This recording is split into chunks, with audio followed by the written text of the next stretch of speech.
Hi guys. അപ്പോൾ ഇന്നത്തെ പരിപാടി കല്യാണ തലേന്ന്.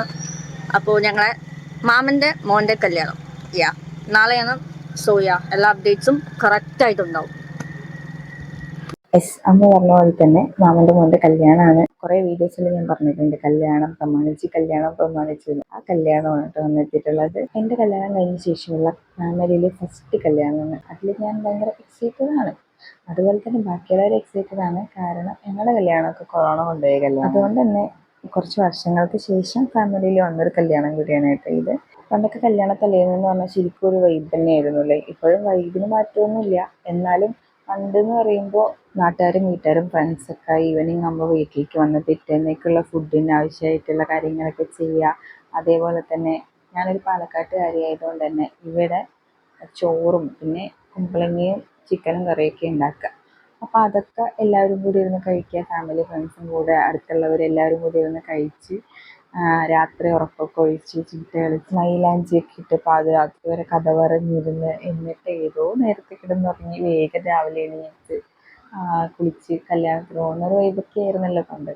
ഇപ്പം അങ്ങനെയല്ല. ഇപ്പോൾ ഒരുപാട് ദിവസത്തെ നീളുന്ന ആഘോഷങ്ങളാണ് കല്യാണത്തിന്. ഹൽദി, മെഹന്തി, സംഗീത്, അങ്ങനെ കുറേ പേരുകൾ നീണ്ടു പോകുന്നുണ്ട്. പക്ഷെ പണ്ട് അങ്ങനെയൊന്നും ഉണ്ടായിരുന്നില്ലല്ലോ. എന്നാലും രണ്ടും രണ്ട് രീതിയിലുള്ള ഓളം തന്നെയാണ് ഇത്. ഞങ്ങൾ ചെറിയ ഡാൻസൊക്കെ പ്ലാൻ ചെയ്തിട്ടുണ്ടായിരുന്നു കേട്ടോ. പ്ലാനിങ് ഒക്കെ കഴിഞ്ഞ് വരുമ്പോൾ തന്നെ കല്യാണത്തലേന്നായി. പ്രാക്ടീസ് നല്ല തുടങ്ങിയതേ ഉള്ളൂ. 1 മണിക്കൂർ പ്രാക്ടീസ് ചെയ്ത് കഴിഞ്ഞാൽ 2 മണിക്കൂർ റെസ്റ്റ്. ആ ഒരു രീതിയിലാണ് പ്രാക്ടീസ് പോയിക്കൊണ്ടിരുന്നത്. 10 വർഷത്തോളം സ്റ്റേജ് കയറാത്ത ഞാൻ ഇങ്ങനെ പ്രാക്ടീസ് ചെയ്തിട്ട് കളിക്കുക എന്ന് പറഞ്ഞാൽ കോമഡിയാണെന്ന് എനിക്കറിയാം. എന്നാലും കോൺഫിഡൻസ് ലെവൽ എന്ന് പറയുന്നത് ഇങ്ങോട്ട് ഹൈ ആയതുകൊണ്ട് തന്നെ ഞങ്ങൾ കളിക്കാൻ തീരുമാനിച്ചു. ഡാൻസിൻ്റെ വീഡിയോ ഇതുവരെ എൻ്റെ കയ്യിൽ കിട്ടാത്തതുകൊണ്ട് ഞാൻ ഇതിൽ ആഡ് ചെയ്യുന്നില്ല. കിട്ടിക്കഴിഞ്ഞിട്ട് വലിയ കുഴപ്പമൊന്നും ഇല്ലെങ്കിൽ മാത്രം പോസ്റ്റ് ചെയ്യുന്നതായിരിക്കും. അങ്ങനെ സാരി കൊടുത്ത് അണിഞ്ഞൊരുങ്ങി ഈ 3 പെൺപിള്ളേരും കൂടി ഇങ്ങോട്ട് പോകാമെന്നറിയോ? കല്യാണ പെണ്ണിൻ്റെ വീട്ടിലോട്ടാണ് കേട്ടോ. കല്യാണ പെണ്ണിൻ്റെ പെങ്ങളാണ് ഈ നിൽക്കുന്നത്. അങ്ങനെ ഞങ്ങളെ പുടവ കൊടുക്കാൻ വേണ്ടി പോവാണ് കേട്ടോ. ഇതാണ് കീർത്തന, ഞങ്ങളുടെ ഇതോട്ടൻ്റെ സ്വന്തം കീർത്തന. അങ്ങനെ ഞങ്ങളെ കീർത്തനയ്ക്ക് പുടവ കൊടുക്കുകയാണ്. ഈ പുടവ കൊടുക്കൽ സമ്പ്രദായം ശരിക്കും ഞാൻ കാണുന്നത് എൻ്റെ കല്യാണത്തിനാണ് കേട്ടോ. അതിനു മുന്നേ ഞാനിങ്ങനെ തലേ ദിവസം കൊണ്ടുപോയി സാരി കൊടുക്കുന്നതൊന്നും കണ്ടിട്ടില്ല. എൻ്റെ കല്യാണ സമയം എന്ന് പറഞ്ഞാൽ ശരിക്കും കൊറോണ നല്ലോണം മൂർച്ഛിച്ച് നിൽക്കുന്ന ഒരു സമയമായിരുന്നു. അതായത് 10 പേർക്ക് മാത്രമേ പങ്കെടുക്കാനുള്ള അനുമതി കിട്ടിയിട്ടുണ്ടായിരുന്നുള്ളൂ. അപ്പം അങ്ങനെയുള്ള സമയമൊക്കെ ആയതുകൊണ്ടാണ് എനിക്ക് തലേദിവസം കൊണ്ടുവന്നതെന്നൊക്കെയാണ് ഞാൻ അന്ന് വിചാരിച്ചിട്ടുണ്ടായിരുന്നത്. പക്ഷെ പിന്നീട് എനിക്ക് മനസ്സിലായി അങ്ങനെയുള്ള പരിപാടികളൊക്കെ ഉണ്ടെന്ന്. പുടവയൊക്കെ കൊടുത്ത് തിരിച്ചെത്തിയപ്പോൾ തന്നെ ഹൽദി സ്റ്റാർട്ട് ചെയ്തിട്ടുണ്ടായിരുന്നു കേട്ടോ. ഇതാണ് ഇതോട്ടൻ്റെ അച്ഛനും അമ്മയും മാമനും അമ്മായി. ഇതാണ് ഓൾറെഡി ഇവരുടെ എൻഗേജ്മെൻറ്റ് വീഡിയോ ഞാൻ പോസ്റ്റ് ചെയ്തിട്ടുള്ളത് കൊണ്ട് തന്നെ ഇതോട്ടനെയും കീർത്തനേനെയൊക്കെ എല്ലാവരും കണ്ടിട്ടുണ്ടാവും.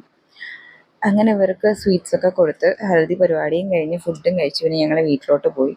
ഞങ്ങൾ നിന്നില്ല കേട്ടോ. കുട്ടികളൊക്കെ ഉള്ളതുകൊണ്ട് വീട്ടിലോട്ട് പോയില്ലെങ്കിൽ അവരിനെ ഒരുക്കി കൊണ്ടുവരിക എന്നുള്ള ടാസ്ക് ആയിരിക്കും. അതുകൊണ്ട് തന്നെ വീട്ടിലോട്ട് വന്ന് എല്ലാവരും പിടിച്ചെടുത്ത് ഉറക്കി ആമിക്ക് മൈലാഞ്ചി ഇട്ട് കൊടുക്കായിരുന്നു. ആമിക്ക് മൈലാഞ്ചി ഇട്ട് കൊടുത്ത് ഞാനും മൈലാഞ്ചിയൊക്കെ ഇട്ട് കിടക്കുമ്പോൾ തന്നെ സമയം ഒരു പടിയായിട്ടുണ്ടായിരുന്നു കേട്ടോ. അത് കഴിഞ്ഞ് പിന്നെ നേരത്തെ എനിക്ക് കളറ് വരാൻ വേണ്ടി കുറച്ച് പഞ്ചസാര വെള്ളമുള്ള കയ്യിൽ തേച്ച് കൊടുത്തിട്ട് പിന്നെ ഞാൻ കിടന്നുറങ്ങി. ഇതാണ് കേട്ടോ ഇവരുടെ കോസ്റ്റ്യൂം. ഉറക്കം കൊണ്ട് ശരിക്കും വിട്ടുമാറാത്തതുകൊണ്ട് രണ്ടാളുടെ മുഖം കൊണ്ട് വീർപ്പിച്ച് വെച്ചിട്ട് നിൽക്കുന്നത്. ഇത് ഞങ്ങളുടെ കോസ്റ്റ്യൂം. ഇത് ഓൾറെഡി വീഡിയോസിൽ ഷോർട്സിലൊക്കെ കണ്ടിട്ടുണ്ടാവില്ലേ. കുറച്ച് ഷോർട്സൊക്കെ ഇതിന് ഇട്ടിട്ടുണ്ടായിരുന്നു. പിന്നെ ചേട്ടന്മാരുടെ എന്ന് പറയാൻ അവരുടെ കൂടെ നിന്ന് മര്യാദയ്ക്ക് ഒരു ഫോട്ടോ പോലും കിട്ടിയിട്ടില്ല. അത്രയ്ക്ക് ബിസി ആയിരുന്നു രണ്ടാളും ഓട്ടോ ആയിരുന്നു. പിന്നെ ആമിക്കുട്ടിയും ഞങ്ങളെല്ലാവരും ഒരു കുറച്ചെങ്കിലും ഒന്ന് മാച്ച് ആവണം എന്നുള്ള രീതിക്ക് തന്നെയാണ് കേട്ടോ ഡ്രസ്സ് എടുത്തിട്ടുണ്ടായിരുന്നത്. ഞങ്ങളുടെ കുറേ നാളത്തെ ആഗ്രഹമായിരുന്നു ഈ കല്യാണി സാരി എടുക്കുക എന്നുള്ളത്. അങ്ങനെ ആ കല്യാണത്തിലൂടെ കല്യാണി സാരി ഞങ്ങൾ എടുത്തിട്ടുണ്ട്. അതും ഞങ്ങളെ റെസ്റ്റോറൻറ്റാണ് ഉദ്ദേശിച്ചത്. പിന്നെ അതിൻ്റെ ട്രെൻഡ് വല്ലാതെ അങ്ങോട്ട് കൂടിപ്പോയതുകൊണ്ട് റെസ്റ്റോറൻറ്റ് എടുത്തില്ല. അമ്മയ്ക്കും മേമയ്ക്കും ഒരു ഓൾമോസ്റ്റ് സിമിലർ ആയിട്ടുള്ള ഗ്രീൻ തന്നെയായിരുന്നു കേട്ടോ എടുത്തിട്ടുണ്ടായിരുന്നത്. അങ്ങനെ ഞങ്ങൾ അമ്പലത്തിലെത്തി. പെൺപുലികളെല്ലാവരും നിരന്ന് നിന്ന് താലം വാങ്ങാൻ റെഡിയായി നിൽക്കുമായിരുന്നു കേട്ടോ. ശരിക്കും ഫ്രണ്ടിൽ നിന്നുള്ളൊരു വ്യൂ ഒക്കെ വേണമായിരുന്നു. പക്ഷെ ഫ്രണ്ടിൽ പോയി നിന്ന് വീഡിയോ എടുക്കാൻ പറ്റിയില്ല എനിക്ക്. അതുകൊണ്ട് ബാക്കിൽ നിന്നുള്ള ചെറിയ വ്യൂ മാത്രമേ കിട്ടിയിട്ടുള്ളൂ. അങ്ങനെ അവർ വിവാഹിതരാവുകയാണ് സുഹൃത്തുക്കളെ, വിവാഹിതരാവുകയാണ്. അങ്ങനെ ഏതോട്ടെൻ്റെയും കീർത്തനൻ്റെയും കല്യാണം കഴിഞ്ഞിരിക്കുകയാണ്.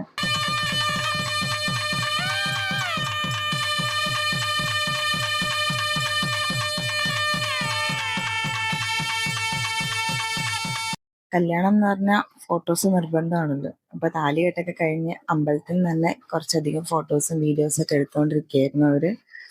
ആ സമയം നമ്മളവിടെ ബോറടിച്ചിരിക്കുകയായിരുന്നു, പോസ്റ്റ് അടിച്ചിരിക്കുകയായിരുന്നു എന്ന് വേണമെങ്കിൽ പറയാം. ഞങ്ങൾക്ക് പ്രത്യേകിച്ച് പണിയൊന്നുമില്ല, ജസ്റ്റ് അവരെ സപ്പോർട്ട് ചെയ്ത് അടുത്ത് നിൽക്കാന്ന് മാത്രമായിരുന്നു കേട്ടോ. ഉച്ച സമയം ആയി വരുംതോറും ക്ലൈമറ്റിന്റെ കാര്യം പിന്നെ പറയണ്ടല്ലോ, നല്ല ചൂടായിരുന്നു. അപ്പോഴേക്കും മാമിക്കുട്ടിക്കൊക്കെ ഭയങ്കര വാശി പിടിക്കാൻ തുടങ്ങി ചൂടെടുത്തിട്ട്. ഫോട്ടോ സെക്ഷനൊക്കെ കഴിഞ്ഞ് ഞങ്ങൾ നേരെ പിന്നെ ഫുഡ് അടിക്കാൻ പോയിട്ടുണ്ടായിരുന്നു. നല്ല സദ്യയായിരുന്നു. സദ്യയൊക്കെ കഴിച്ച് പിന്നെ നിന്നില്ല, ഞങ്ങൾ അപ്പം തന്നെ വീട്ടിലോട്ട് പോയി. കാരണം കുട്ടികൾക്ക് ഈ ചൂടത്ത് ഇനി നിർത്തി കഴിഞ്ഞാൽ ശരിയാവില്ല എന്നറിയുന്നതുകൊണ്ട് തന്നെ വീട്ടിലോട്ട് പോയിച്ച് പിന്നെ റിസപ്ഷന് റെഡി ആയിട്ട് തിരിച്ചു വരിക ചെയ്തേട്ടോ. ഈവനിങ് ആകുമ്പോൾ ഇതാണ് ഞങ്ങളുടെ ഔട്ട്ഫിറ്റ്. റിസപ്ഷൻ ഹാളിലേക്ക് ഞങ്ങൾ എത്തുന്നതിന് മുന്നേ തന്നെ ചെക്കനും പെണ്ണൊക്കെ എത്തിയിട്ടുണ്ടായിരുന്നു കേട്ടോ. നമ്മൾ ഹാളിലോട്ട് കിടക്കുമ്പോൾ തന്നെ വെൽക്കം ഡ്രിങ്കും അതേപോലെ 2 ടൈപ്പ് ചായയൊക്കെ ഫ്രണ്ടിൽ തന്നെ വെച്ചിട്ടുണ്ടായിരുന്നു കേട്ടോ. അതുപോലെ ഫുഡ് ഒരുക്കിയിരിക്കുന്നത് താഴെയും ഫംഗ്ഷൻ നടക്കുന്നത് മുകളിലുമായിരുന്നു. ഞാൻ കയറി ചെല്ലുമ്പോൾ ശരിക്കും നമ്മുടെ ഫാമിലി മെമ്പേഴ്സ് മാത്രമേ ഉണ്ടായിരുന്നുള്ളൂ കേട്ടോ. അധികം അങ്ങനെ ആൾക്കാരൊക്കെ എത്തിയിട്ടുണ്ടായിരുന്നില്ല, വരുന്നേ ഉണ്ടായിരുന്നുള്ളൂ. ഇതാണ് നമ്മുടെ കുട്ടിപ്പട. ഇവരിൽ 2 പേര് മിസ്സിംഗ് ആണ്. അവരോടെ ഉണ്ടായിരുന്നെങ്കിൽ കോളം തികഞ്ഞേനെ. ആമിയുടെയും കണ്ണന്റെ ഈ ഡ്രസ്സ് കിട്ടാൻ ഞങ്ങൾ കുറച്ചധികം കഷ്ടപ്പെട്ടിട്ടുണ്ടായിരുന്നു കേട്ടോ. ആമിയുടെ ഡ്രസ്സ് എന്ന് പറഞ്ഞാൽ ശരിക്കും മാനിഫെസ്റ്റേഷൻ എന്നൊക്കെ പറയില്ലേ, അതുപോലെ കിട്ടിയതായിരുന്നു. ഞാനും ചേച്ചിയും ഒരു കൊച്ചിന്റെ റീല് കണ്ടിട്ട് ഡ്രസ്സ് കൊള്ളാലേ, ഇതുപോലെ കിട്ടിയിരുന്നെങ്കിൽ എന്നിങ്ങനെ ആഗ്രഹിച്ചിട്ട് വിട്ടുപോയിട്ടുണ്ടായിരുന്നു. പക്ഷെ അതുപോലെ തന്നെ ഒരു ഡ്രസ്സ് അവൾക്ക് കിട്ടി.